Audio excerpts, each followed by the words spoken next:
date was June the 9th, the year 1953. And the city, with its more than 200,000 people and surrounding Worcester County, were ending a normal day. But up in the North County, a tragedy was brewing. It couldn't happen, but it did. A tornado born to rip a path of death through central Massachusetts.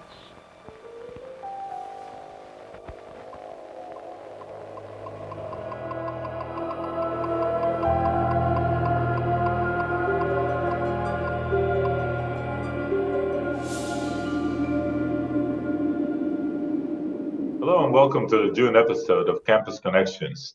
Today we're discussing the infamous Worcester tornado, which happened 70 years ago on June 9, 1953.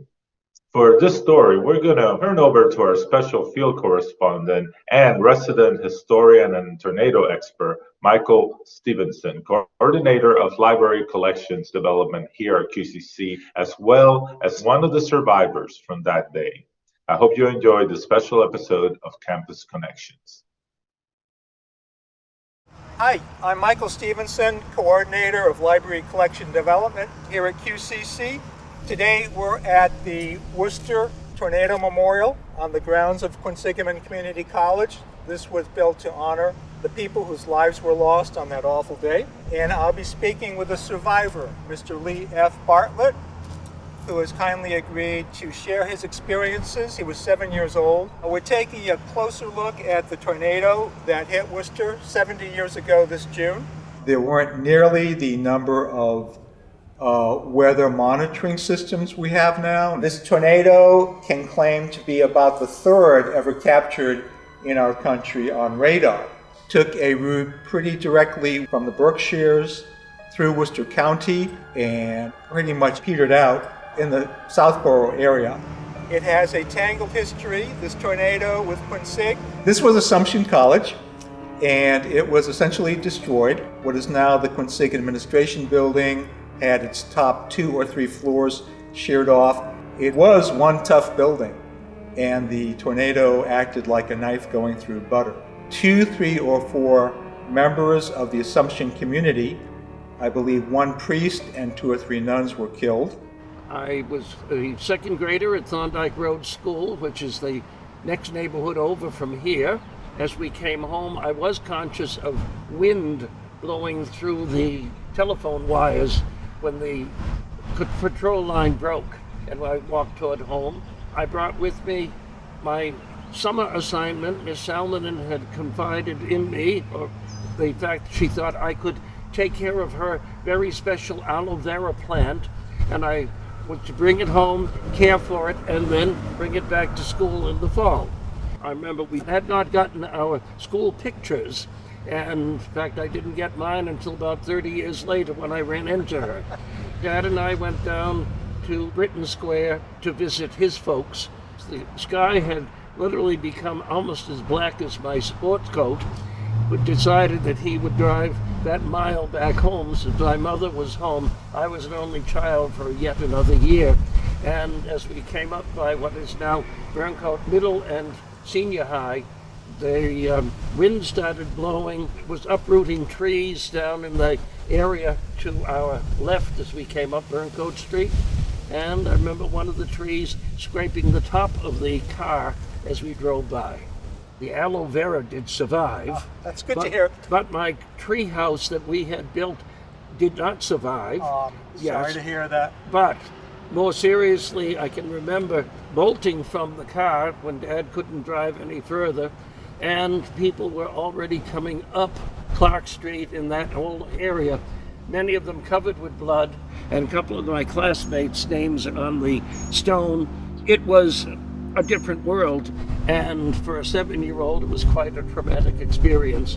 Of course, then the news media did come in to a certain extent.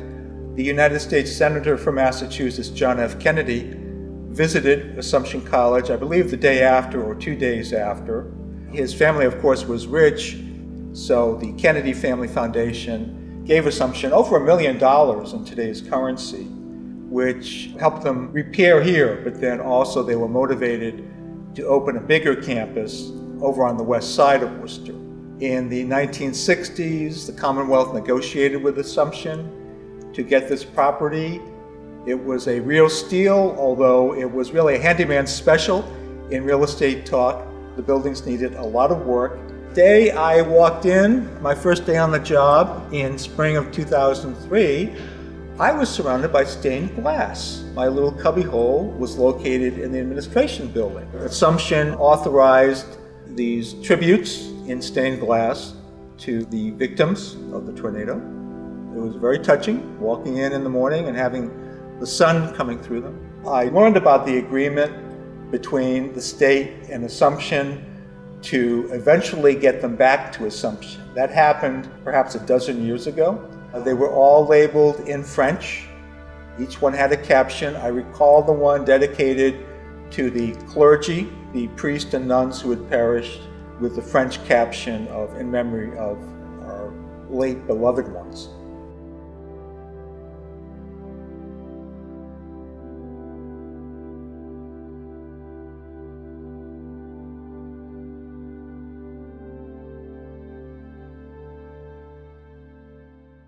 Today, we're used to immediate responses, particularly by the federal government, to any kind of disaster. That wasn't quite so ubiquitous in the early 1950s. There wasn't the focus on the whole country coming together and sending $1 billion to Waco or wherever the tragedy happened. It was very, very much up to the local authorities to act on their own.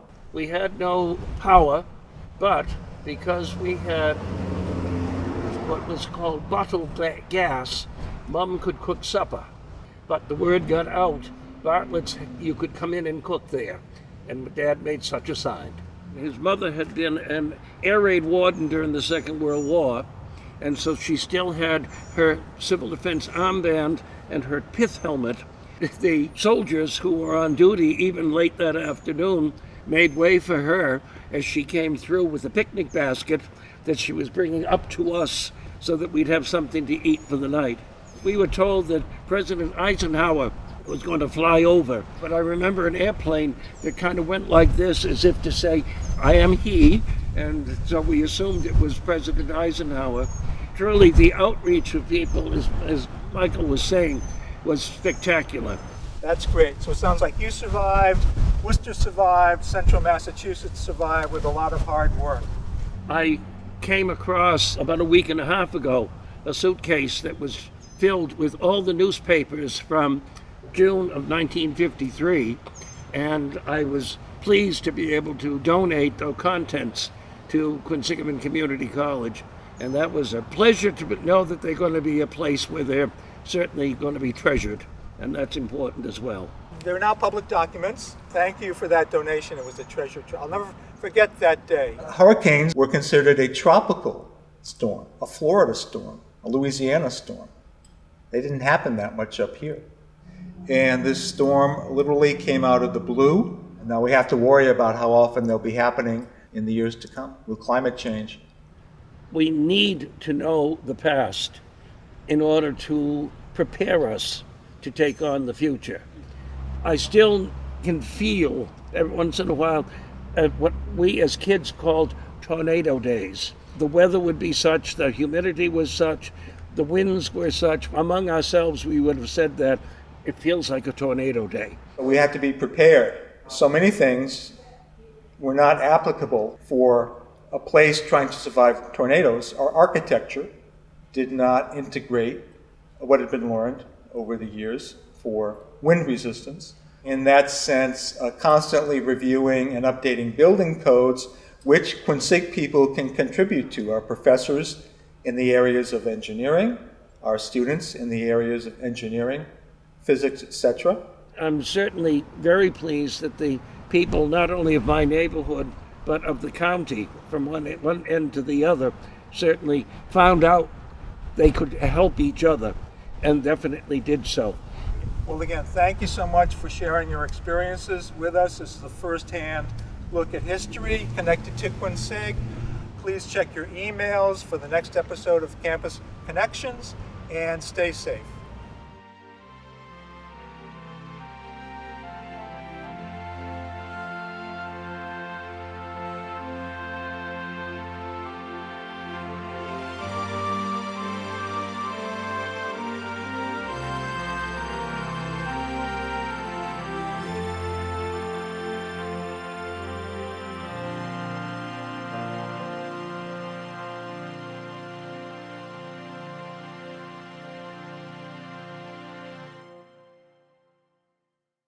Special thanks to our guest, Mr. Lee Bartlett, for his accounting of what happened on June 9, 1953. It's always wonderful to hear from an eyewitness.